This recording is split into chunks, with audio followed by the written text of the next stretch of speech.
Hi and welcome to this very special episode of our review for South Park The Fractured Butthole, or South Park The Fractured Butthole. Welcome to the Ruby Tuesday. Hi, so I'm Ruben from the Ruby Tuesday and this is our review. We've had the privilege to play South Park The Fractured Butthole game now for a few hours. I'm going on about 6 or 7 hours and this is our review for it. So this is not normally a game I would play. I did play the original, the Stick of Truth, and if I'm honest, I didn't really enjoy it that much. It's not really my type of game.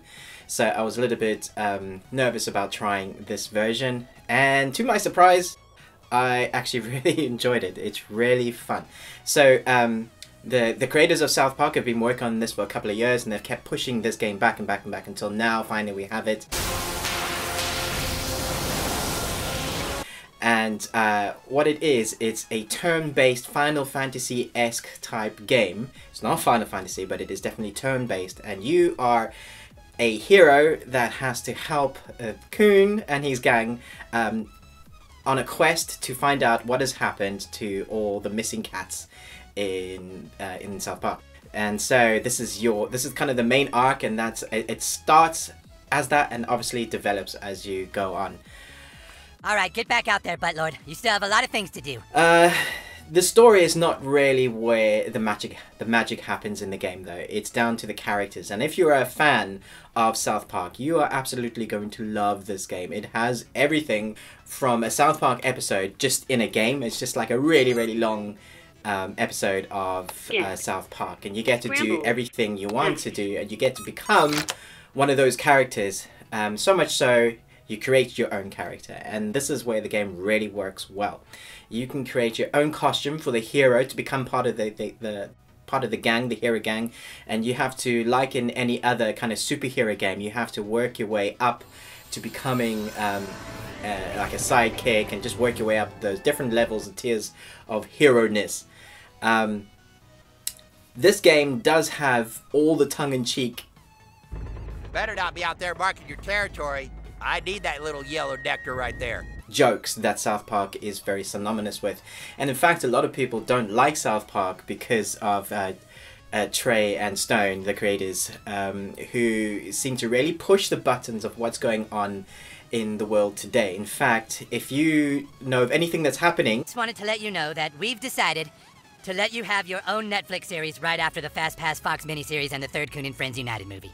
Like anything big in the news, the next episode of South Park will have that in, which I think is a really clever mechanic. And they do that in this game. They touch on all political issues and sexual issues in the game. Now that you know how to define yourself, you can go back to making people pay for not identifying you and others correctly.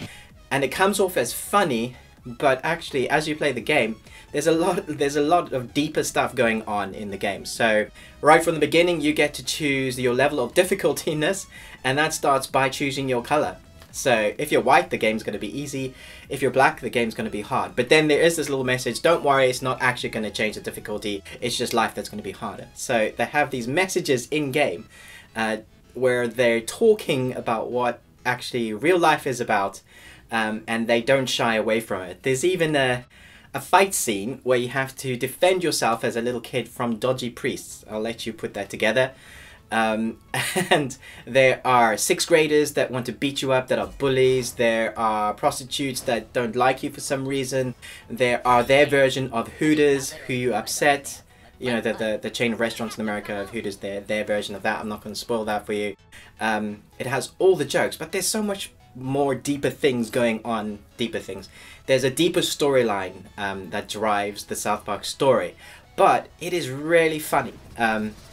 If you like your dick and fart jokes, there's a lot of that, but actually there's genuine funny moments where I found myself, because I'm not a fan of dick and fart jokes because that's just the way I'm wired, but actually the jokes in this made me laugh out loud a number of times. Time to take out the fourthy trash! Microaggression! Hit him!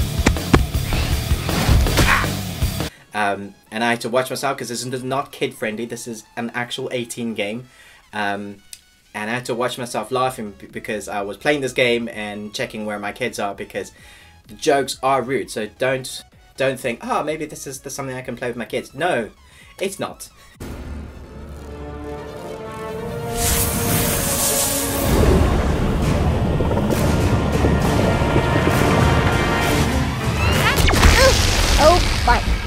it is an adult game, but it has a much, well, for me it had more deeper meaning. I saw more into what Trey and Stone and Ubisoft were working together to create a really fun, unique game that plays like Final Fantasy, which ticks all the great games like Final Fantasy, RPG, turn-based style hero games.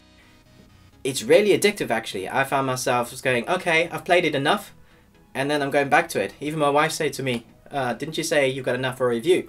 And I went, yeah, but I'm still going to play it. So I think that speaks to its content a lot. It's really funny, it's really addictive. I think any South Park fan will enjoy this. Any Final Fantasy fan will enjoy this game.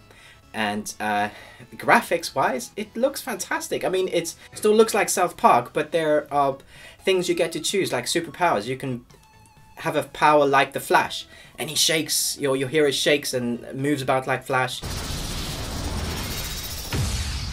And it looks really good. And some of the specials that you get to be as your hero, taking down big bad guys, like your ultimate superpower that you have to use and get to.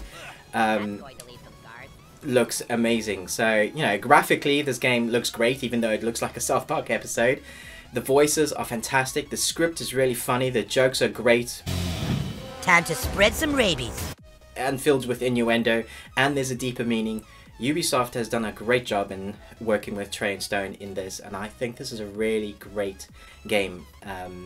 Get the game, get the season pass, because I know there's lots more coming with added content, and if you're a fan, need to get somewhere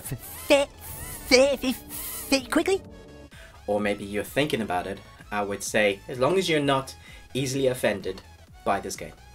Thanks for watching the Ruby Tuesdays review of The Fractured Butthole, and look out for our other reviews.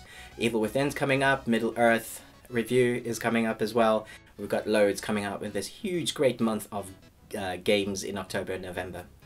So stay tuned. Bye. Please like and subscribe to Ruby Tuesday.